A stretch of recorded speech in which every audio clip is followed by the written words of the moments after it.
오늘 함께 보실 말씀 신명기 29장입니다. 신명기 29장 14절에서 29절까지 말씀입니다. 신명기 29장 14절에서 29절까지 말씀입니다. 한 절씩 교독하겠습니다. 내가 이 언약과 맹세를 너희에게만 세우는 것이 아니라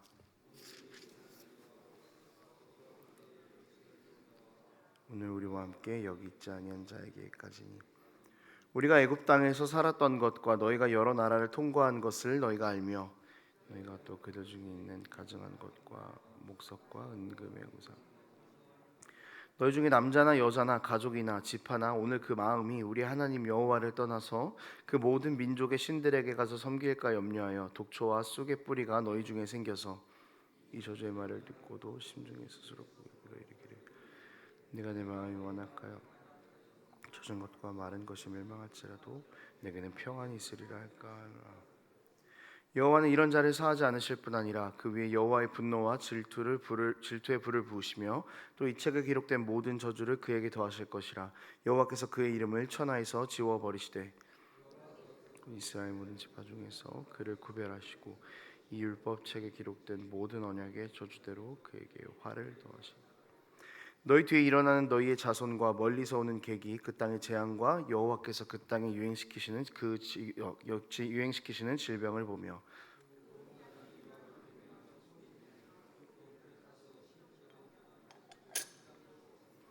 나무 풀도 나지 아니하니 내적에 여호와께서 진노와 격분으로 멸하신 소돔과 고모라와 아드마와 스보임의 무너짐과 같음을 보고 물을 것이요 여러 나라 사람들도 묻기를 여호와께서 어찌하여 이 땅에 이같이 행하셨느냐 이같이 크고 맹렬하게 노하심은 무슨 뜻이냐 하면 그 무리가 자기 조상의 하나님 여호와께서 그들의 조상을 애굽에서 인도하여 내실 때에 더불어 세우신 언약을 가서 자기들이 알지도 못하고 여호와께서 그들에게 주시지도 아니한 다른 신들을 따라가서 그들을 섬기고 절한 까닭이라. 이 책에 기록된 재앙을 내리시고 여호와께서 또 진노와 격분과 크게 통한하심으로 그들을 이 땅에서 뽑아내사 다른 나라에 내던지심이 오늘과 같다 하리라. 감추어진 일은 우리 하나님 여호와께 속하였거니와 나타난 일은 영원히 우리와 우리 자손에게 속하였나니 이는 우리에게 이 율법의 모든 말씀을 행하게 하심이니라. 아멘. 오늘 본문은 이제 어제 본문에서 율법에 대한 이야기를 한 번 더 하신 이후에 율법에 순종할 것을 다시 한번 말씀하시는 그런 본문입니다. 율법에 순종해야 한다는 경고와 그리고 하반부에는 율법에 불순종하게 될 때 심판을 받게 될 것이다 라는 그런 경고가 함께 주어지고 있습니다. 오늘 이 본문은 우리가 좀 죄에 대해서 살펴볼 수 있는 그런 본문인데요. 이 본문을 통해서 하나님께서 또 우리에게 주시는 그 은혜들을 누리고 우리 마음들을 또 내어놓는 그런 시간이 되었으면 좋겠습니다. 신명기 자체가요 새로운 이스라엘의 2세대들에게 주어지는 하나님의 명령입니다. 그래서 계속적으로 반복될 수밖에 없는 것이 율법의 순종에 대한 이야기들입니다. 왜냐하면 출애굽 1세대들은 율법을 그 과정 가운데 참여했고 율법을 지키는 것을 너무나 당연하게 생각했지만 2세대들에게 그것은 그냥 지나간 과거의 일이었기 때문에 이제 약속의 땅에 들어가게 되면은 너희가 1세대한테 약속했던 그것을 그대로 행해야 된다는 것을 하나님께서 계속해서 반복적으로 이야기를 해주시는 겁니다.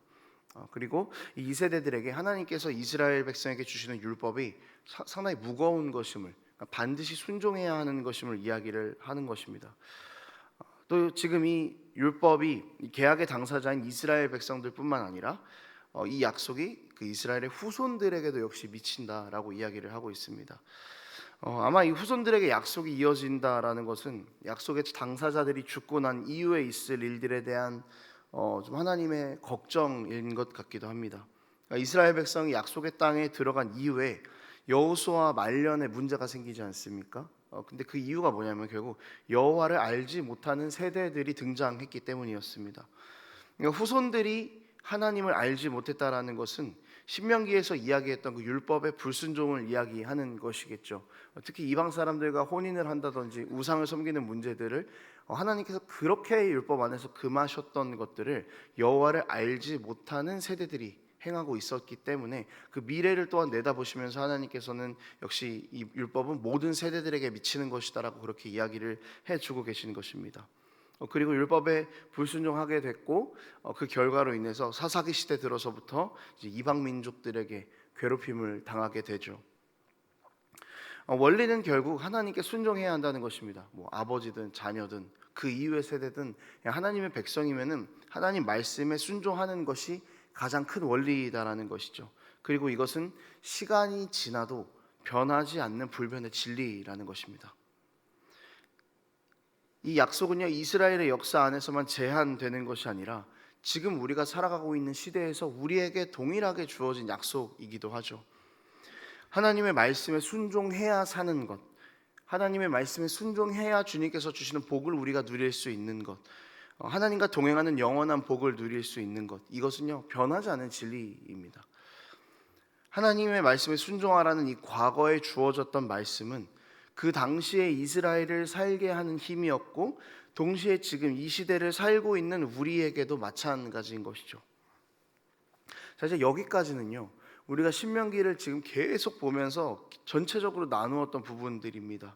그러니까 본문을 조금 더 들여다보면은 순종을 막는 그 죄의 요소들이 등장하는데요, 좀 오늘은 이것을 좀 중심으로 함께 살펴봤으면 좋겠습니다.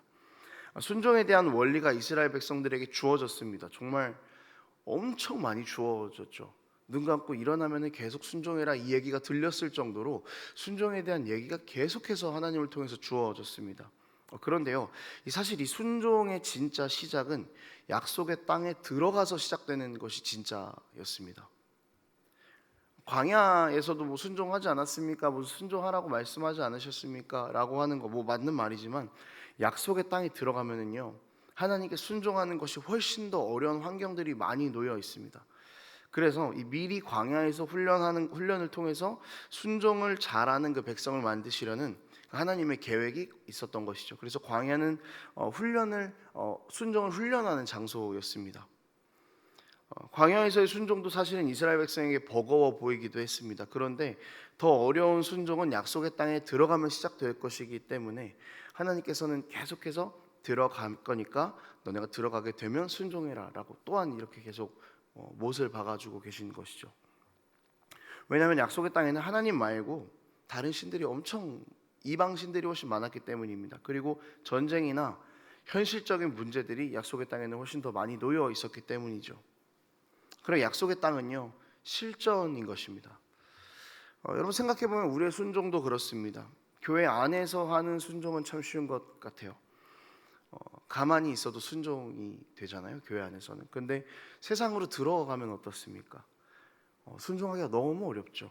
그러니까 세상은요 실전 순종인 것입니다. 세상은 우리가 하나님께 순종하지 못하게 만드는 것들로 가득 차 있죠.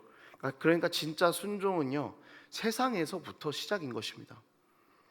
그런데 이 세상에서 순종하는 것이 참 어려운 일들이 있죠. 오늘 본문은요 이 순종하기 어려운 이유를 죄 때문이라고 규정해주고 있습니다.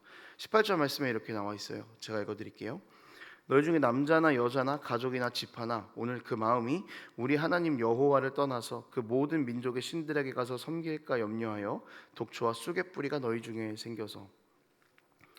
하나님을 떠나는 것은 불순종이고 이것은 하나님께서 매우 싫어하시는 일이었습니다. 그런데 너희 중에 남자나 여자나 가족이나 집하나 오늘 그 마음이 우리 하나님 여호와를 떠나서라고 이렇게 이야기를 하고 있는데요, 작은 곳에서부터, 그러니까 한 사람에서부터, 작은 한 지파에서부터 시작되는 이 죄가 공동체가 하나님에 대해서 순종하는 것을 막기 시작했습니다. 그 가능성이 열려 있었던 거죠. 어떤 개인이나 지파에서 다른 신을 섬기려고 은밀하게 그 작은 죄가 시작되었습니다. 처음에는 소수였을 것입니다. 하지만 이 죄는 결국에는 공동체 전체를 뒤엎게 되죠.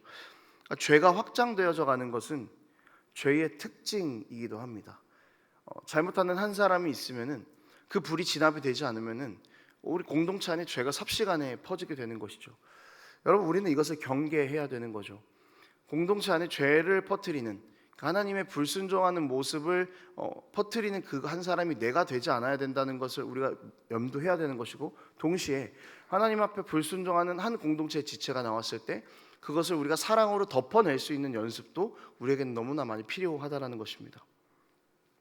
자, 19절에는요 한 번 더 그 순종하지 못하게 하는 죄의 특징을 또 이야기합니다. 이렇게 나와 있어요. 이 저주의 말을 듣고도 심중에 스스로 복을 빌어 이르기를 내가 내 마음이 완악하여 젖은 것과 마른 것이 멸망할지라도 내게는 평안이 있으리라 할까 함이라. 이것이 아마 순종을 막는 그 죄의 가장 무서운 부분이 아닐까 싶습니다. 그러니까 죄에 대해서 합리화를 시키게 만드는 거죠. 그러니까 하나님을 떠나서 사는 것, 하나님 말씀에 불순종하는 것은 가장 무서운 형벌임에도 불구하고 그것을 평안하다고 생각하도록 죄는 유혹한다라는 것입니다. 하나님을 섬기지 않아도 된다는 아주 작은 곳에서부터 시작된 그 불순종의 마음이 한 번 불이 지펴지기 시작하자 이제는 자기 합리화를 하기 시작하는 것이죠. 불순종에서 벌을 받아서 멸망할 상황인데도 불구하고 평안이 있으리라 할까 합니다. 이렇게 이야기하면서 괜찮다고 스스로를 합리화하는 그런 죄의 모습이 보여지고 있는 것입니다. 이렇게 하나하나 가게 되면은요, 죄에 대해서 무뎌지고 하나님에 대해서 불순종하는 것을 정말 아무렇지 않게 여기게 된다라는 것입니다. 여러분, 우리는 이 죄의 모습을 분명히 경계해야 할 것입니다. 순종하지 않아도 괜찮다고 말하는 죄, 순종하지 않는 것이 더 기쁘고 행복할 것이라고 유혹하는 죄의 모습, 여러분, 우리는 이것을 떨쳐낼 수 있어야 하는 것이죠. 특히 나 스스로를 합리화하는 거, 여러분, 이거 우리가 얼마나 많이 합니까? 이 정도는 괜찮다고, 이 정도는 다른 사람들도 다 한다고 이야기하죠. 어쩔 수 없었다고 이야기합니다. 세상에서 살려면 이 정도쯤은 맞춰줘야 살 수 있다고 이야기합니다. 하나님을 기쁘시게 하는 것 말고 하나님을 슬프게 하고 있으면서 그것은 괜찮다고 스스로를 합리화하고 있는 거죠. 자기의 죄를 합리화시키고 있는 것입니다. 여러분, 하나님에 대해서 불순종하는 것 괜찮지 않습니다. 하지만 죄는 괜찮다고 이야기합니다. 우리가 싸워야 하는 것은 이것이죠. 정말 괜찮은 것과 괜찮지 않은 것 사이에서 무엇이 괜찮은 것이고 무엇이 괜찮지 않은 것인지를 구별해내면서 싸우는 것이 우리의 싸움인 것입니다.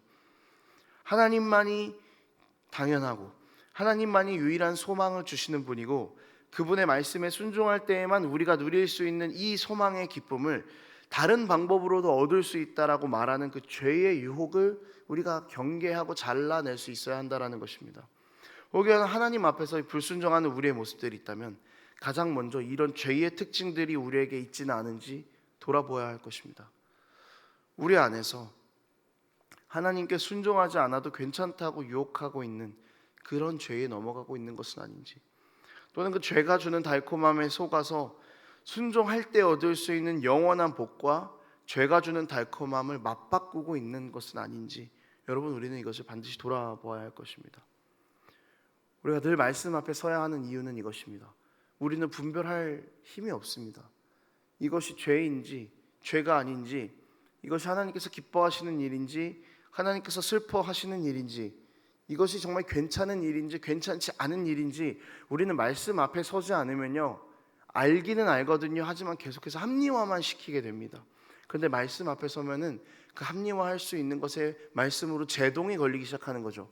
그건 합리화시킬 수 있는 부분이 아니라고 분명하게 말씀하시는 그 하나님의 말씀 앞에서 우리가 늘 우리 자신을 돌아보면서 우리 안에 있는 죄들을 경계해 나가고 그 죄악들을 잘라내는 은혜가 우리에게 있기를 소망합니다. 그렇게 세상 가운데에서 하나님 나라 백성으로 살아가기를 힘쓰는 그런 우리의 삶이 되기를 소망합니다. 말씀을 정리하겠습니다. 여러분, 오늘 우리는요, 순종하지 못하게 만드는 그 죄의 특징들을 이야기했습니다. 죄는 작은 소수에서부터 시작했던 것처럼요, 처음에는 우리에게 가볍게 다가올 것입니다. 그 정도는 괜찮아, 그 정도는 잠깐 눈 감아도 괜찮아. 그런데요, 그렇게 조금씩 괜찮구나 생각하다 보면요, 우리 안에서 하나님을 조금씩 밀어낼 것입니다. 여러분, 하나님의 말씀에 순종하지 않는 것은요, 아주 작은 것도 괜찮지 않습니다. 죄가 주는 달콤함은 하나님이 주시는 영원한 기쁨과 생명이라는 달콤함에 비교하면은 정말 비할 것이 못 되는 것입니다. 이 땅을 살아가며 우리가 보고 있는 그 수많은 환경들과 우리와 맞닿아 있는 그 수많은 환경들은요, 우리가 하나님에 대해서 눈 감도록 일일이 눈을 감도록 그렇게 우리를 유혹할 것입니다. 하지만 어떤 상황 가운데에서도 하나님 바라보고 그분의 말씀에 순종하는 것이 하나님께서 과거에서부터 지금까지 그리고 미래까지 원하시는 가장 변하지 않는 진리라는 것, 하나님의 말씀에 순종하는 것이 하나님을 가장 기쁘게 하는 것이라는 것을 늘 기억하면서 하나님 주시는 복을 하나님과 동행하면서 누리는 그런 우리가 되기를 소망합니다. 기도하겠습니다. 하나님 아버지, 여전히 우리는 연약해서 죄의 문제들 앞에서 끊임없이 쓰러지고 끊임없이 넘어집니다. 우리 안에 작은 것에서부터 시작했던 그 죄들을 우리가 그저 우리 마음을 계속해서 내어주고 어느새부턴가 스스로를 합리화하고 있는 모습을 발견하게 됩니다. 하나님, 이제는 우리가 죄의 작은 모습들부터 쳐내는 연습을 할 수 있도록 도우시고, 이 죄가 하나님을 밀어낸다는 것을 우리가 인지했을 때 우리 안에 죄를 정말 우리의 모든 것을 다하여서 밀어낼 수 있는 그런 싸움을 우리가 싸울 수 있도록 하나님 함께하여 주시옵소서. 죄가 주는 달콤함보다 하나님께서 주시는 영원한 생명이 가장 달콤한 것임을 기억하며 그것만을 바라보며 사모하며 나아갈 수 있는 우리의 삶 될 수 있도록 하나님 붙잡아 주시옵소서. 감사드립니다. 예수님 이름으로 기도합니다.